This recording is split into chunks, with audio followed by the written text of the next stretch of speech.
Comenzamos con información en nuestro continente porque la Organización de Estados Americanos y la Unión Europea rechazaron este martes las denuncias de fraude que se realizaron en torno a las elecciones presidenciales del domingo en Ecuador.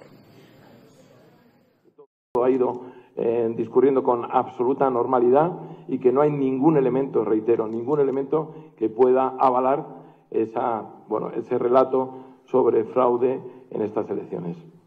Daniel Noboa fue reelegido el domingo con una diferencia de 11 puntos sobre la candidata izquierdista Luisa González, quien desconoció su derrota.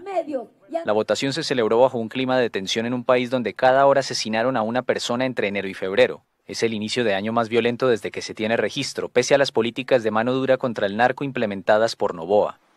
Aunque los comicios se celebraron bajo un estado de excepción ordenado por el gobierno, los observadores no identificaron restricciones graves para el desarrollo normal de la jornada. En cambio, calificaron de exageradas las multas de hasta $32.000 por fotografiar el voto. Los ecuatorianos, más allá del reconocimiento o no de los resultados, han expresado alto y claro su voluntad.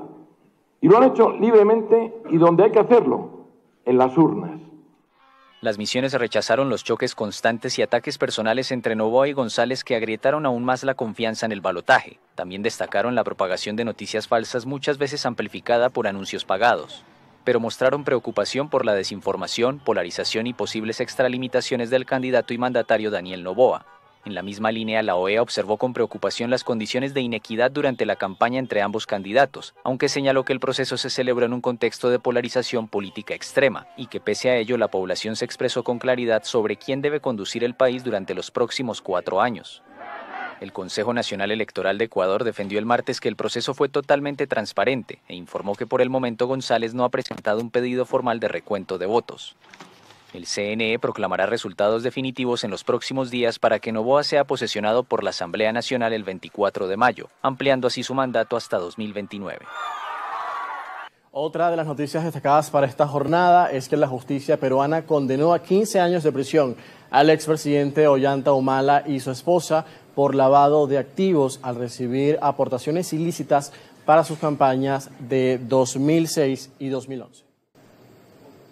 El exgobernante peruano de 62 años de edad fue arrestado y trasladado a prisión tras la lectura de la sentencia. Heredia, esposa de Humala, también fue declarada culpable del mismo delito y recibió una condena de 15 años de prisión. La fiscalía acusó a la pareja de haber ocultado que recibieron $3 millones de la constructora brasileña Odebrecht para la campaña electoral de 2011 que llevó a Humala a la presidencia. Tanto Humala como Heredia siempre negaron estas acusaciones. Odebrecht reconoció en 2016 haber repartido decenas de millones de dólares en sobornos y donaciones electorales ilegales en Perú desde principios de este siglo. Humala es el segundo expresidente condenado por la justicia de su país, de un total de 4 exmandatarios peruanos salpicados por la trama de corrupción de Odebrecht. Con esta sentencia se pone fin a un juicio que había comenzado en febrero de 2022. Vamos ahora a Norteamérica. El gobierno de México afirmó este martes que está buscando dialogar con Estados Unidos sobre los aranceles de casi 21% que ese país anunció este lunes a las importaciones de tomate. El Departamento de Comercio estadounidense informó que en un plazo de 90 días se retirará de un acuerdo que suspendía una investigación antidumping de 2019 contra el tomate mexicano. Ese pacto permite a los productores de México exportar tomate, conocido en algunas regiones como jitomate, sin pagar aranceles antidumping. Sin embargo, Washington alegó que el acuerdo no ha logrado proteger a los productores de tomate estadounidenses de las importaciones mexicanas a precios injustos. Ya lo hicieron en el 2019, igualito que ahorita, muy parecido. Y ahí se negoció, se platicó, se negoció, México se defendió, dio sus argumentos y se llegó al acuerdo que estaba vigente hasta ahorita. La presidenta de México, Claudia Sheinbaum, reclamó que la decisión no se notificó al gobierno mexicano, sino que se avisó a abogados de los productores de tomate mexicano en Estados Unidos. Pero en el caso incluso de que llegara a aplicarse esta sanción, de todas maneras el jitomate mexicano seguiría exportándose a Estados Unidos porque no tiene sustituto. El principal problema que habría es que serían más caros los jitomates en Estados Unidos.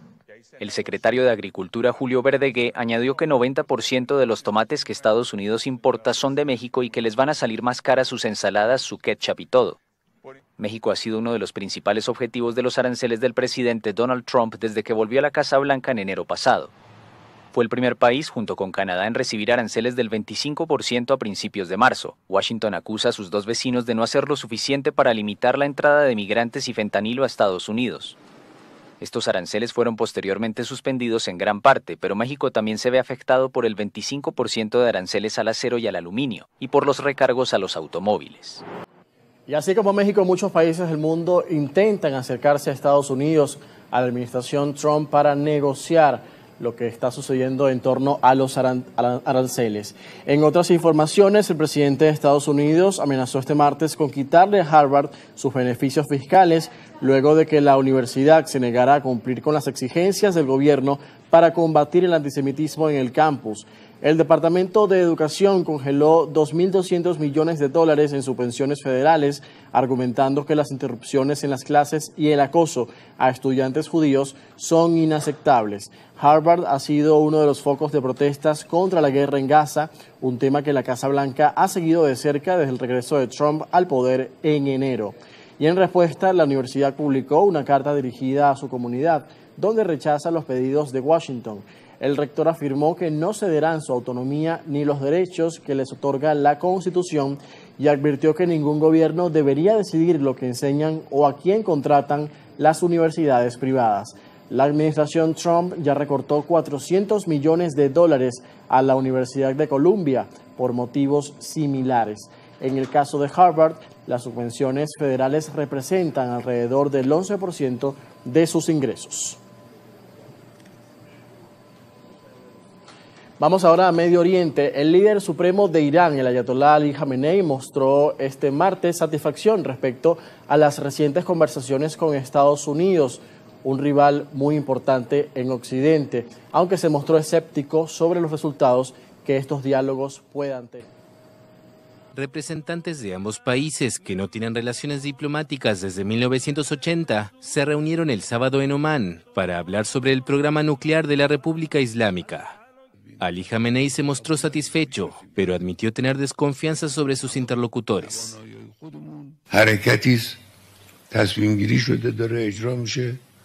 Entrar en negociaciones es una decisión y un movimiento que se ha tomado y se está llevando a cabo, y se ha desarrollado bien en los primeros pasos. A partir de ahora, debemos seguir con cuidado. Las líneas rojas están claras para nosotros y para la otra parte. Las negociaciones pueden prosperar o no.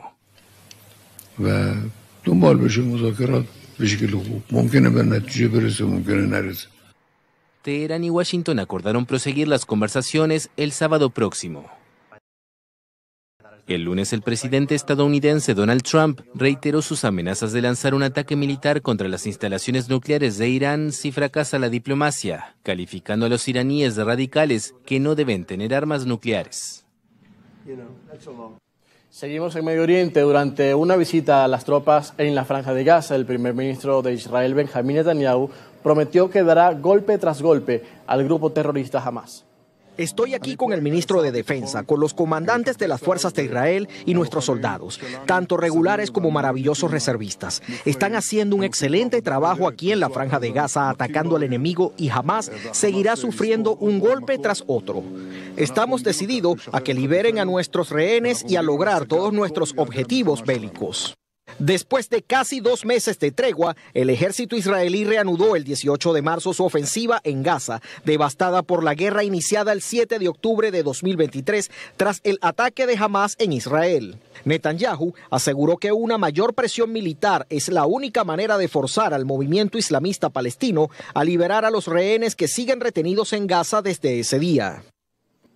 Amigos, y vamos a cerrar en la región euroasiática porque hace pocos días líderes de todo el mundo se dieron cita en el foro de Antalya 2025. Es uno de los eventos diplomáticos más importantes en el mundo y este año se encargó de abordar los desafíos globales, los conflictos armados, así como otros temas que están relacionados directamente al cambio climático. Vamos a ver las perspectivas respecto a este encuentro diplomático con el magíster en Relaciones Internacionales Gabriel Sánchez desde Turquía. Buenos días, Gabriel. El foro diplomático es un foro que tiene lugar cada año en la ciudad costera de Antalya, aquí en Turquía. El foro busca propiciar un espacio para poder encontrar soluciones a los problemas que tienen lugar en la actualidad y que enfrenta la comunidad internacional. En este sentido, el foro, como les dije anteriormente, es un espacio donde diversos líderes mundiales se reúnen y tratan de buscar soluciones. Líderes mundiales, pero también la sociedad civil, diplomáticos, entre otros. Y este año, el tema fundamental fue el fortalecimiento del multilateralismo, bajo el lema reclamando la diplomacia en un mundo fragmentado. En este sentido, el foro se trató de evaluar y buscar de revitalizar el multilateralismo como respuesta a los desafíos contemporáneos, tales como las crecientes divisiones geopolíticas, las desigualdades globales persistentes, el aumento de conflictos armados y violencia contra civiles, la desconfianza hacia las instituciones internacionales y, por supuesto, el impacto del cambio climático, entre otros temas. El foro busca evaluar las fallas sistemáticas del orden multilateral actual y fomentar un diálogo orientado a redefinir el papel de la diplomacia en su entorno internacional. Este año se destacan la participación de diversos líderes, tales como el presidente sirio, el nuevo presidente sirio, quien estuvo presente y quien se reunió con el ministro de Asuntos Exteriores turco, Hakan Fidan, y también con su homólogo turco, Recep Tayyip Erdogan. Esto justamente es un mensaje por parte de Siria que busca dar una nueva imagen hacia la comunidad internacional. Del mismo modo, me gustaría también agregar que de nuestro lado, Venezuela estuvo representada por su ministro de Relaciones Exteriores, Iván Gil Pinto, canciller de la República, quien también se reunió con diversos líderes mundiales, tales como por ejemplo de Rusia, su homólogo ruso Sergei Lavrov, con quien mantuvieron una cordial reunión y se buscó fortalecer aún más la relación que tenemos con la Federación de Rusia, en lo que se denomina la diplomacia bolivariana de paz, la política exterior venezolana.